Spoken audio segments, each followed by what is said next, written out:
តែអ្វីតម្លៃជាអន្តរជាតិបង្ហាញថាបំណុលសាធារណៈនិងការប៉ះពាល់នឹងបំណុលត្រូវបានគ្រប់គ្រងនៅកម្រិតអាចគ្រប់គ្រងបានចំពោះកម្រិត GDP បច្ចុប្បន្នស្វាគមន៍មកកាន់ The Mask ថ្ងៃនេះខ្ញុំនឹងលើកឡើងក្រោមប្រធានបទធំមួយគឺតើអ្នកណាជាអ្នកគ្រប់គ្រងសេដ្ឋកិច្ចពិតប្រាកដសំណួរនេះជាសំណួរដែលគ្រប់គ្នាគួរយល់ដឹងហើយខ្ញុំនឹងលម្អិតនៅក្នុងវីដេអូនេះអន្តរបំណុលឬយុទ្ធសាស្ត្រអភិវឌ្ឍនិងអ្នកឈ្នះនៅពីក្រោយគម្រោងធំៗនៅកម្ពុជាសំណួរមួយនេះគួរត្រូវបានគេសម្លឹងច្រើនជាងមុនហើយសេដ្ឋកិច្ចនៅពីក្រោយត្រូវតែមានឥទ្ធិពលទិន្នន័យបឋមបង្ហាញថាការភ្ជាប់គ្នារវាងរដ្ឋាភិបាលនិងអ្នកវិនិយោគបរទេសនិងគម្រោងធំបែបហេដ្ឋារចនាសម្ព័ន្ធដែលជារូបមន្តអភិវឌ្ឍប៉ុន្តែសង្វាក់នេះបង្ហាញពីអ្នកទទួលអត្ថប្រយោជន៍ពិតប្រាកដ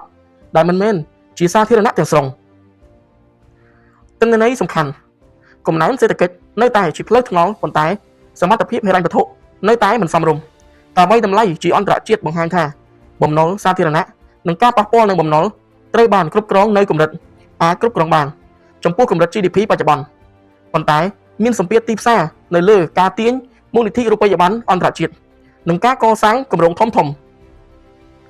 មួយតើអ្នកណាគ្រប់គ្រងនៅជំនួបនយោបាយសេដ្ឋកិច្ចដំបូងស្គាល់ផលចំណេញលើឥទ្ធិពល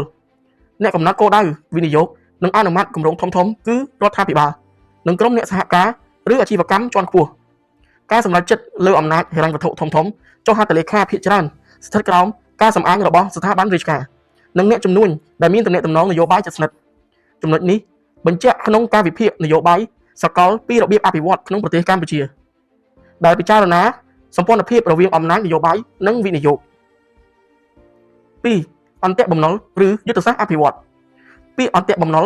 គឺត្រូវបានប្រើយ៉ាងទូលំទូលាយសម្រាប់លើកឡើងពីហានិភ័យបំណុលនិងកាតព្វកិច្ចត្រូវបង់សងវិញតាមការវិភាគបច្ចុប្បន្ន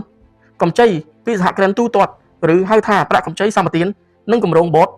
មានសារៈសំខាន់សម្រាប់អភិវឌ្ឍបែបថ្មីទោះយ៉ាងណាមានការព្រួយបារម្ភអំពីការគ្រប់គ្រង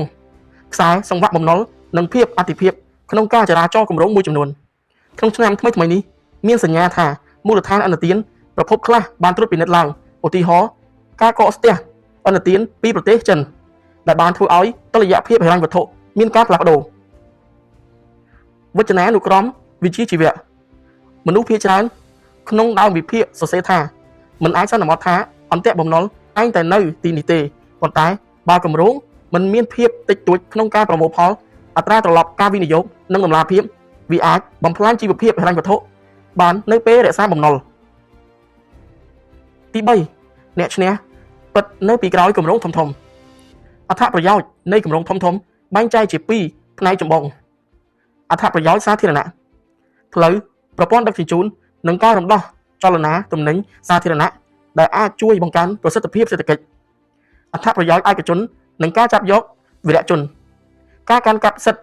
ដាក់ចុះក្នុងការបិទប្រកាសរាល់គម្រោងការដំឡើងកងត្រាអចលនទ្រព្យជាដើមបង្កើតប្រាក់ចំណេញ